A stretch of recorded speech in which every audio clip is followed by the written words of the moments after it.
company CEO. He is a fourth generation owner. His great-grandfather started his company in 1884. It's more than 130 years already. And they carry on this value throughout the family. You know, in their history of over 130 years, they never lay off any person. Wow, that is their value. They treated everybody in the company. So they can constantly have this celebration for people who work in here for 20 years, 30 years, 40 years. And not only that, before he became a CEO, he worked with his father for 34 years. And that's why they can pass on the value from one generation to next generation. And that's why they say in this, we as a family, we do not think in quarters, we think in generations. They think for long term. Many companies, they just want to have a short-term gain, so think about every quarter, right? But they think about generations. So that's very, very important for us to see as a church. What do we think? And do you know what's the theme for this year? We are the person at the Chinese side. Do you remember? Yeah, that's the second part. Pass on the mission, walk with united heart. All right? That's the theme for this year. All right, this is very important. What? As a whole church, we need to know what, in order to work together, we know where we're going to walk into. So this is the theme for this year. Pass on the mission, walk with united heart. Because especially, we know we've been wandering in a hotel in such small place for 15 years. Finally, think about it, finally in 2 months or 3 months, we're going to move in a magnificent building. Every time I walk in, I say, wow, this is such our future home right there. I'm really so excited. But it's very important, before we get in there, we need to know the value, the mission we have now, and to pass on the people who come in later. Otherwise, the new people come in, they're going to overwhelm us. People are going to say, oh, beautiful building, I'm going to come. But they didn't know what's the mission here. So this is very important. You're staying here now. You need to know this mission. Well, we're here and pass on. Right? So this 3 months is going to be very busy for you. Alright? Alright? Because in order for us to prepare for the new people coming in and to work together with united heart. The Deuteronomy, the passage we just read, exactly this setting. If you know the history of Israel, they are out of Egypt. They was in slavery in Egypt for how many years? 400 years. And then when they came out in wilderness for 40 years, finally, they are going to the promised land.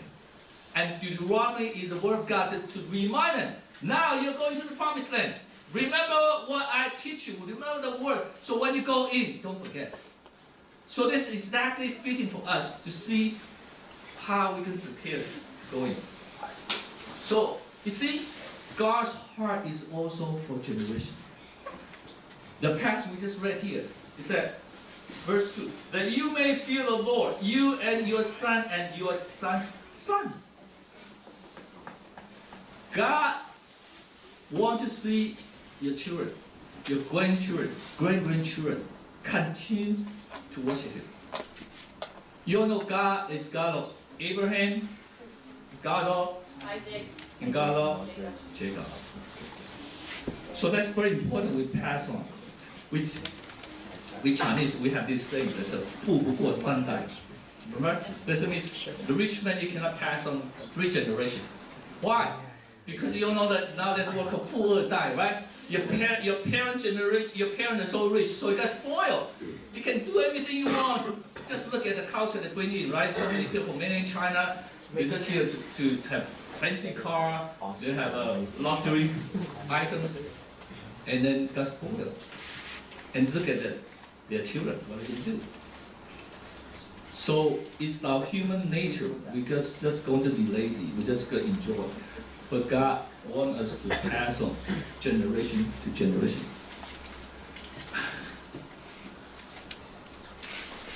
How God does that? Very interesting when you see God's creation. How God created human beings and how that continue. God only created once. He only created Adam and Eve. And then make it his family. And then multiply. Right? Think about it. God is so clever. He doesn't want to create again. This generation finished, fail. Next generation again. No. He just wants to create it once and put into this mechanism, multiplication, to grow, to pass it on, and so only once. So, how are we doing? I'm going to, because we talked about this before, this different generation, right? About great generation, silent generation, boomers, X, and millennials, right? And Z. Okay.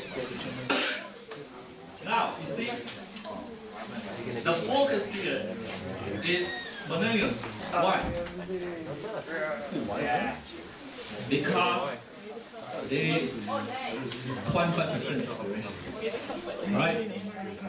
And a lot of you millennials, you are rising up to dominate, take over this country. In a few years, 3 years, wow, 50% of the workforce will be millennials. So you see, we are passing on a generation from boomer, which I'm boomer, that now to millennials, right? So I'm investing my future, okay? You are my 401k. Yes. My future is depend on you, right? And you see, many companies, they are focusing on millennials. Even the Whole Foods, they have a new brand, new way to try to market themselves to the millennials. All right. So this is the new brand called 365. It's targeting millennials. But on the spiritual end, how does a millennial? Unfortunately, the Christianity in this country is declining. That showing 80% drop in 10 years, right? From 2007 to 2015. But within this, that millennials even drop more. I want to show you this is even more clear, right? So this is each given generation, that the percentage of Christian and the percentage they call non, N-O-N-E. And you can see each generation, hey, why did you stop it? Wow. All right. That each generation is decreasing. So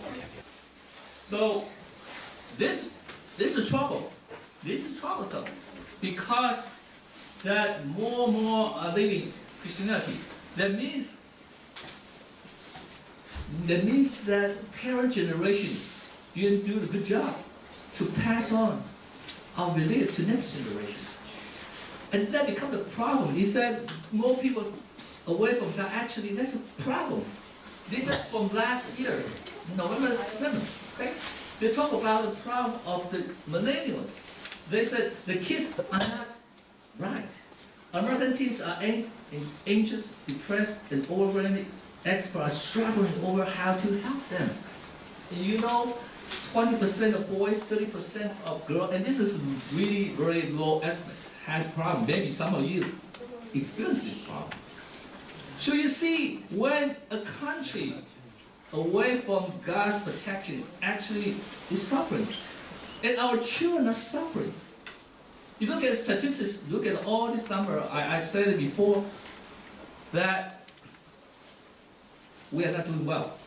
When people away from God, actually they lost the protection. And so we need to see how we're going to pass on this. All right, I just quickly 3 points. Here is we need to start from our generation. And this is not just for parents. If your children are here, you are this generation. You're the first generation, you know God, right? So how do we do that? Here, we just read it.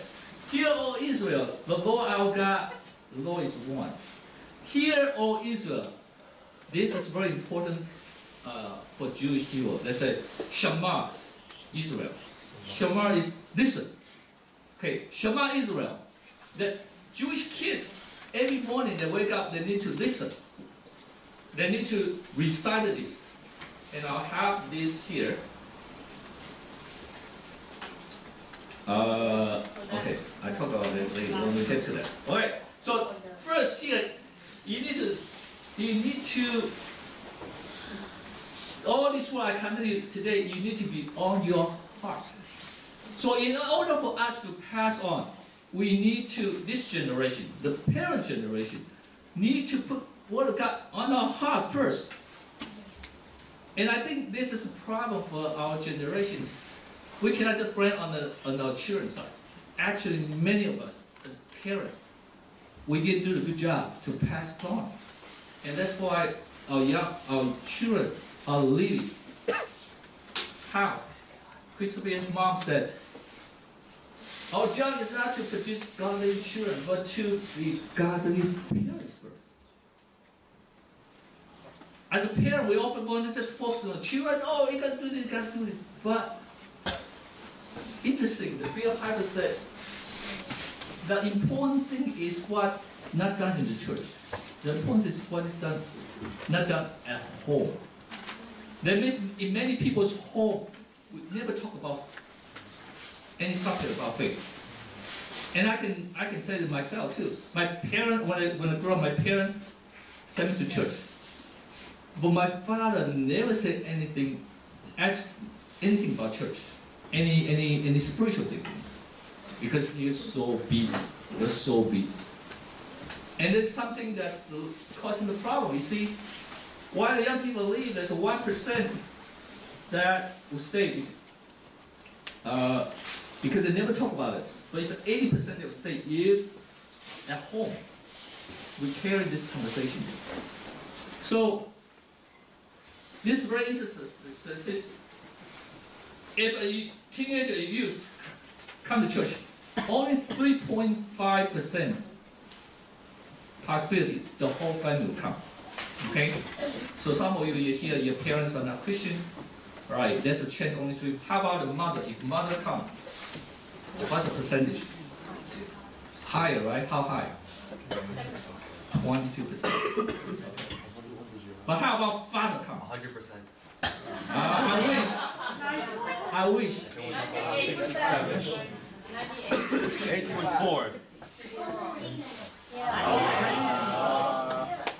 Think about it. Good job. Guys, I'm counting on you. Really? Okay. If you are the investor, right? What are you going to invest? You can invest in the father, right?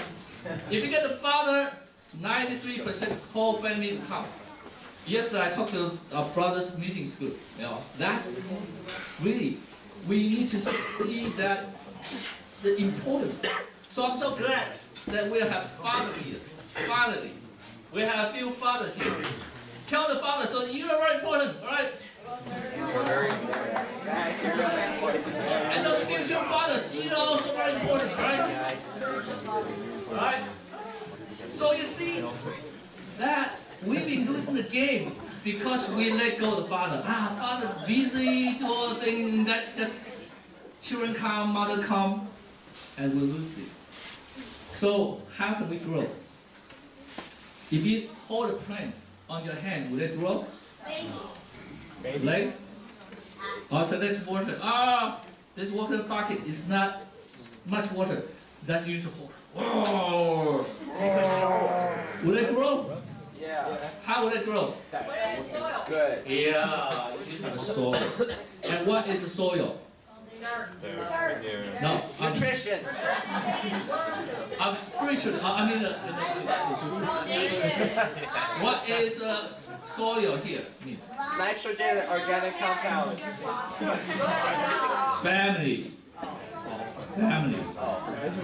Okay. I wish to be the church. Really, I wish. Last Sunday, I talked to the said, I wish everybody can come to my home. I'll be a father. Really, I hope. But I couldn't do it. I couldn't afford it. I wish. Think about it. Every child, when they're born, is so cute, so lovely. But can you imagine in the future they're going to be gone? Honestly, I couldn't stand that. Look at Jacob, so cute right now, right? Look at Jacob. Everybody. But statistically, two-thirds of the Christian kids, they're going to leave the church. I couldn't take it. So I'm here to say, nobody is going to be gone from this church. Amen? Nobody from Harvey Church, that's statistically out of the church, not this church. So that's really cultivated soil. And nobody, they're going to be gone. So this is so important. So first, we need to start it from this generation, from our generation. Do you love the Lord your God? Do you make sure that you love the Lord? Especially I speak to the parents, right? Now we have so much competition for church, sport, tutor school, 美家, whatever, all these things, right? What is more important? You need to show your children what is more important. When I grew up, Monday I have a big exam. I told my mom, "Oh, Monday I have a big exam. Can I speak to the church?" You know what my mom said? No. She not just say no. She's very smart. She used Bible verse. She said, "Fear of the Lord is begins wisdom." Oh, do you want to have a wisdom? So I grew up. I never thought that. Oh, if I had the exam, that's become an excuse for me to skip the church. Never. I'll never have this thought. Again, the church is not a legal thing. It's become your compass, become your foundation. You know everything is something that God put. You put God first, and really everything is going to be right. Especially the pressure is a little higher and higher. Why the teenagers so many pressures and so many things? Because everybody taking 4 AP, everybody is taking 5 AP, everybody is saying, "Do you sleep?" Well, no, I don't sleep at all. When they're going to be end, and when they go to work, you got higher pay, you're going to work longer hours. And so think about it. When will be a good time for you to worship God? And if you don't set this right now, you're going to just drift away. Because the power, the pressure from the world is so big. You cannot stand that. And is that just what God wants you to see? That your life just become that way? So, next thing we need to educate our next generation. You should teach them diligently to your children. And here teach is not just a lecture. You think about how do they teach? To talk with them when you sit in your house, when you walk, when you lie down. How do you come this morning on the way here? You okay? Or you already had some fight on the way here? That's the teaching moment, right? A lot of the time, maybe Sunday morning is most chaotic time.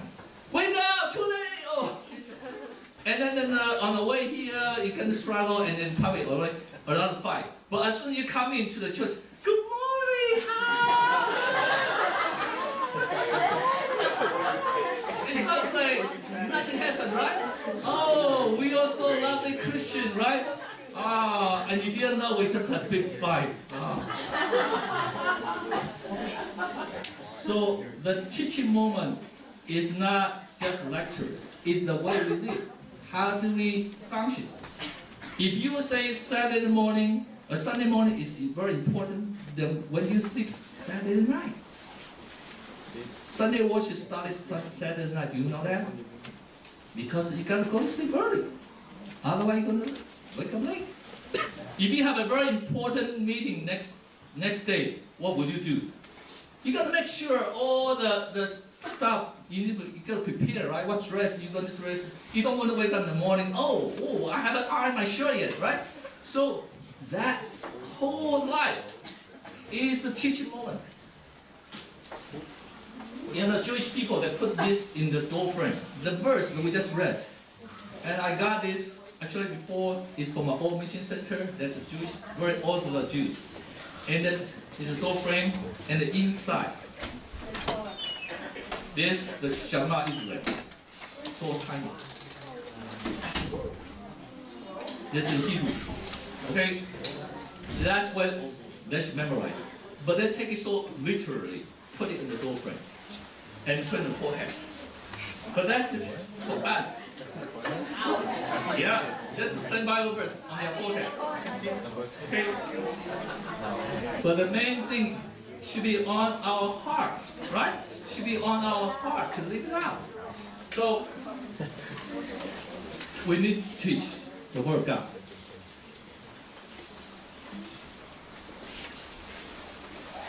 Right? Training of the children in the way they should go, even when he's old, he will not properly. How? By Word of God. If we have Word of God in our life, in our heart, then they'll guide us. So we have this, remember 1 Peter? Yeah. After 1 Peter is what? 2 Peter.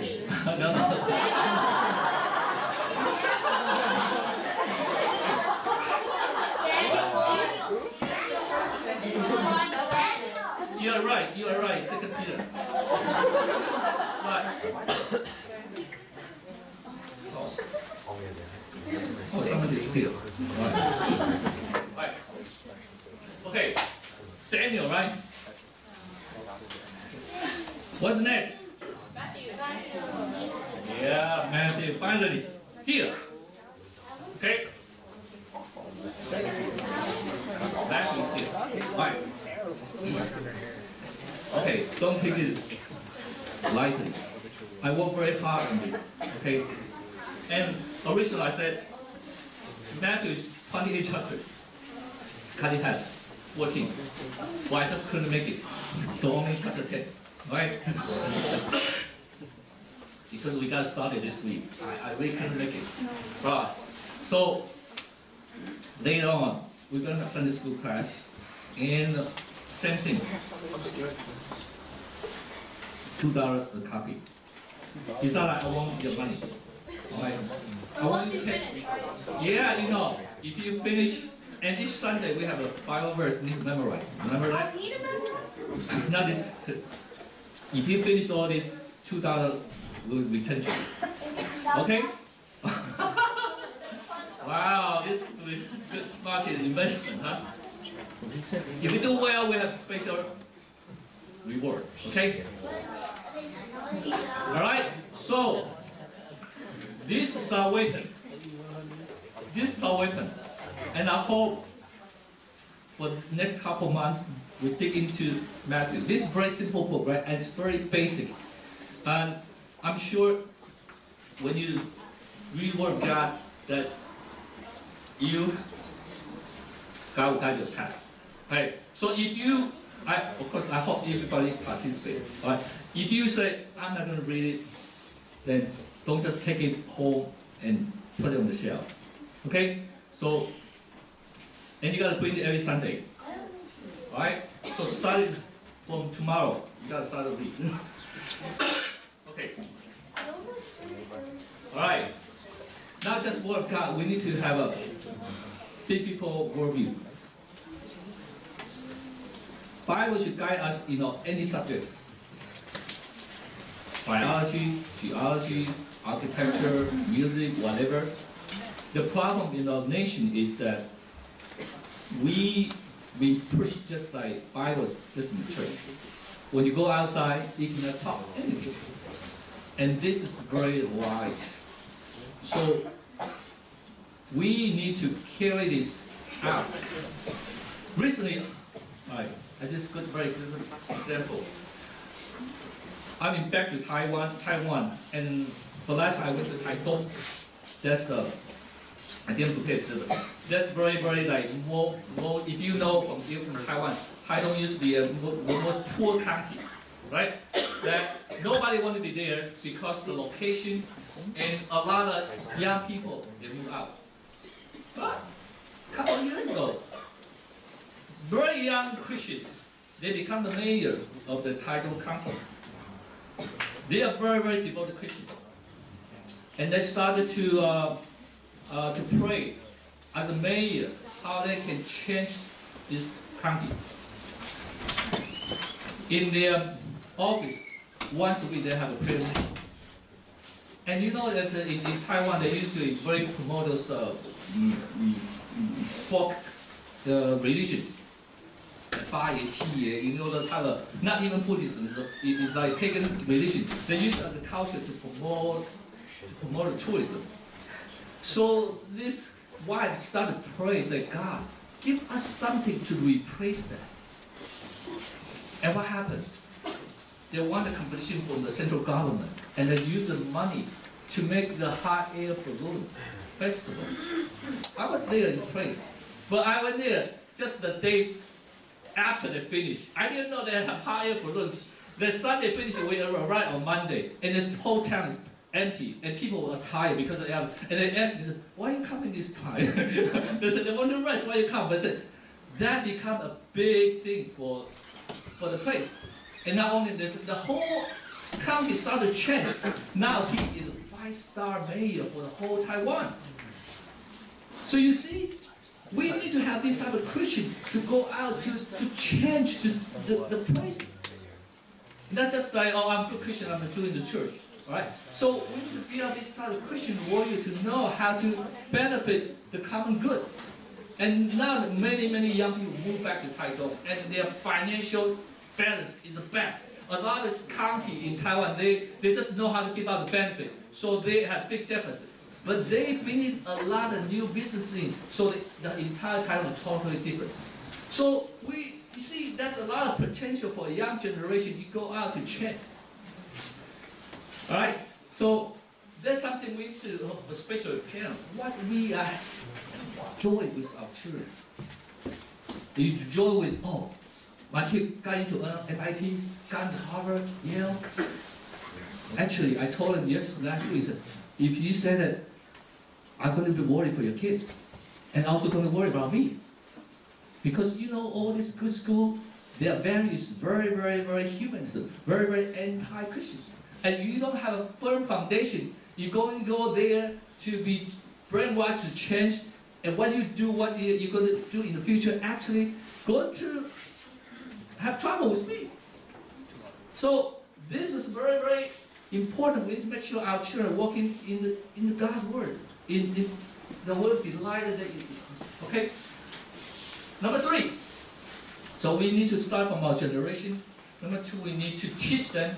Then we need to empower them. This is we're going to focus. This Psalm 71 says, so even the old age and gray hairs, O God, do not forsake me until I proclaim your might to another generation, your power to all those to come. Do we have this to proclaim to our next generation? Given power. The Israel that when they out of Egypt, they went in the wilderness, they experienced a lot of miracles. Remember, when they're hungry, how God feed them? Bread from heaven. They have bread, just go out to pick up, right? They say, we want meat, all the birds come. We want chicken, all the chicken come to their home. You see? They experience a lot of miracles, but they get passed on. So we need to pass on. So we're going to start a Timothy project. Some of you may already know. You know, Paul asked Timothy is his disciple. You got to remember what I learned, and then you also need to pick someone that you can teach them. This is going to be volunteer based, right? I've been thinking about this for a long time, and also many has come approach me that show they want to disciple other people.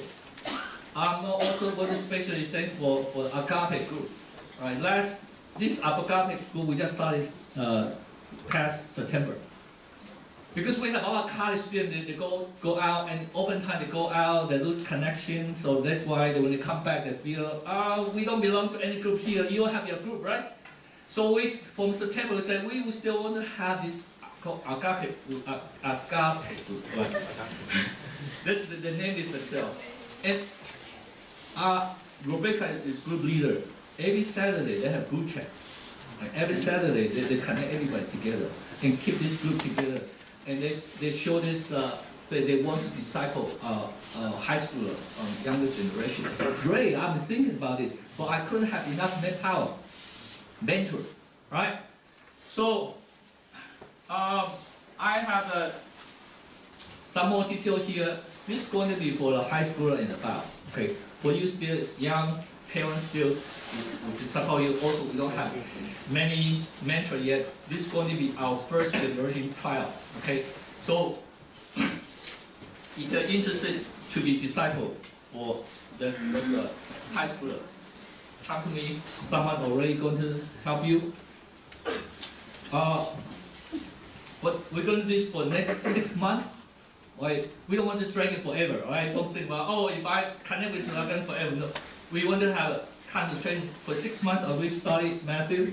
So once a week, you're going to spend time together or by the internet to talk about your life and to share what you have learned from the Bible. Okay, so I think this way we can have a deeper connection.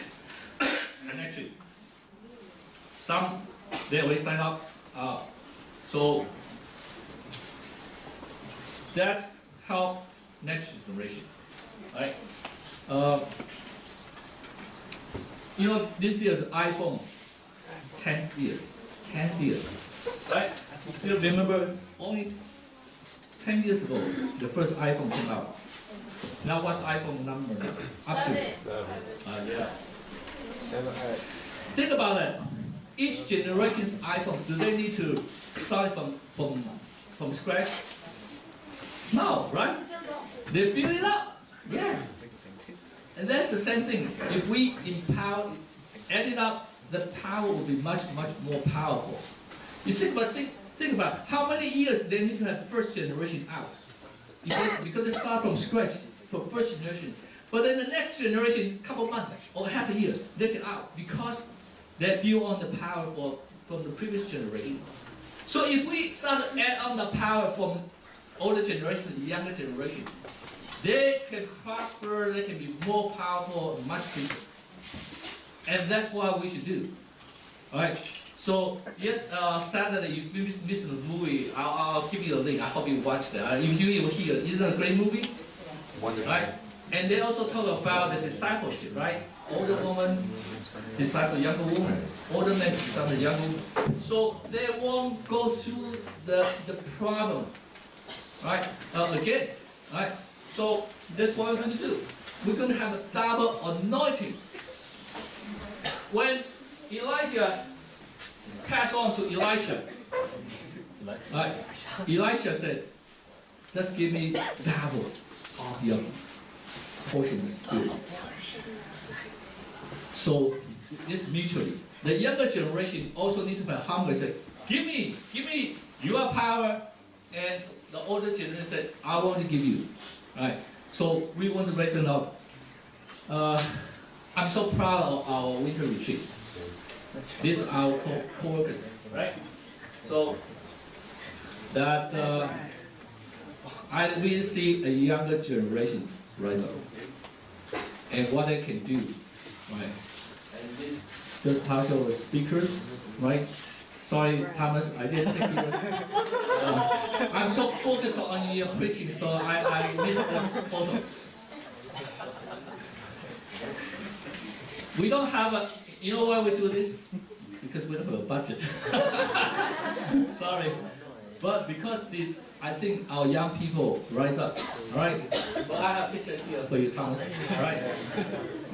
See our praise team, right? But I also tell Thomas, they're also going to pass on the praise team to the next generation. All right. So we need to keep on passing on. And this already happened, even in our congregation here, right? So, Bonhoeffer said, the righteous man is the one who lives for the next generation. We should live for the next generation. Too often the young people just think about your generation. And so you don't want to get married, you don't want to do something, you just want to enjoy yourself. But actually, when you invest to the next generation, that's how God designed it. I'll put it in English. John Adams. Which president? Which very good. We have a lot of history. Second president. And that's what he said. He said, I need to what? Study politics and war. So my son may have, or how about Jordan? Can you read this for me? From the beginning. Yeah. I'm going to study politics and more that my sons may have liberty to study mathematics and philosophy. My sons ought to study mathematics and philosophy, geography, natural history, naval architecture, art, navigation, commerce, and agriculture in order to give their children a right to study painting, poetry, music, architecture, statuary, tapestry, and porcelain. Thank you. Wow. So you see the point here? You see the point here? The first generation, war, politics. So the next generation can study technology, and the next generation can study arts. You see, without the first generation fight, how can you have third generation enjoy music, enjoy this art stuff? So we need to not only fight for next generation, we need to empower them in order for them to be more powerful than us. I'm thankful for my father. He just passed away last year, and he invested a lot in me. And especially when I became a pastor, he was so encouraging. I don't know the parents here. If your children say, I want to become a full-time minister, we say, oh no. Oh, what am I going to do with all my investment? I send you all this, I hope. Do we trade for that? I'm so thankful my father, my parents, so proud of me. Especially, I wasn't saying earlier I want to become a pastor. Right? I was a computer science. I'm doing great in the worst area. But my parents, they didn't value the material. They value this. And there was one of the elders in my church. When I grew up, a lot of this elderly, older generation, they invest on us. And I mentioned this many times. This is a Sunday school principal. He's still alive. This also passed away. The other also, yeah, he also passed away last year. But he's over 90 years old already. And that's when I went back for my father's memorial service back to my home church. He especially came. He was over 90. And then after the meeting, he especially called me, oh, where's Lenny? He said, he's so proud as I am the Sunday school, one of his Sunday school students became a pastor. So you see, I'm benefited for all this older generation to support us, to empower me. And I pray we can continue this. Actually, I don't think I'm old, but I started thinking I'm old now. Yes. So, well, I am glad we have future generation rising up. Right. So, let's work together to pass our faith to next generation. How? How to do that? Number one, how? Started from our generation, right? Parents, if you're here, okay, don't think you're just here for children, okay? You're very important, and then educate them, and then empower them, right? Last Sunday, actually, I need to be fair to this. When they did all well, I said, oh, I really want to treat them. So actually, we already given just happened the Sunday after retreat, right? There's some young people they want to go out to eat, so I pay for that. All right. But I also said to the Chinese, I said that I also need your support. That if you somehow really want to celebrate and treat young people, and so after the meeting, yeah, some people came to me and said, "Oh, this is money you can use." All right. We need to also want to invest in our next generation. Right. One year when I went to retreat, summer mission, a brother from our church said, "Oh, this is money you can use." It's great benefit. When you see young people, they work so hard for the ministry, you just want to give them a treat to encourage them. Not everything you can get from the receipt or get money from the church. You want to just encourage them. I feel like that we need to invest in our next generation in the church. So we have this resource, really they can do much better. So finally, Kennedy geese fly in formation. Why? Yes, why they need to fly in this formation? Save energy. Save energy. How much energy they can save? 70%. 50%. 100%. Yeah, 70%. When they fly in this formation, they can increase speed by 70%. Yeah. So you think about that, if every generation needs to start again, or every one individual needs to fight all this, it takes a lot of effort. But if we together, we work with united heart, with same direction, we're going to increase speed for 70%. And everybody going to benefit. This is the time I can see God's Spirit is pushing us. Really, sometimes I feel like, let me relax more, but I feel like God is stirring up. Many people say, can we do this, do this? And I sense that. So I pray that everybody will rise up. This is not a time for you to fall back. If you've been in this church a long time and you fall back, I really feel very, very sorry for you. Because everybody is moving ahead. And if this time you stop, and you're going to be falling behind, and you're going to miss all this great blessing. Honestly, I'm not a person like to push. I'm really a nice guy, you know that, right? I'm in a way, I'm very timid, nice guy. I don't want to, really, that's not good for a pastor. I don't want to confront people. I don't want to say, hey, this is not good, hey, that's not good, these are good. But I feel that if I keep on doing that, I'm not doing the right job God is calling me. And we together, we need to move forward. So, okay, this is just the beginning. It is going to be more. Right? I pray that you see the benefit of that. Right? We cannot be lukewarm. Right? Or we cannot be just like we have a nice building. God give us this, going to give them more, and they're going to be our benefit. So can I have praise come up?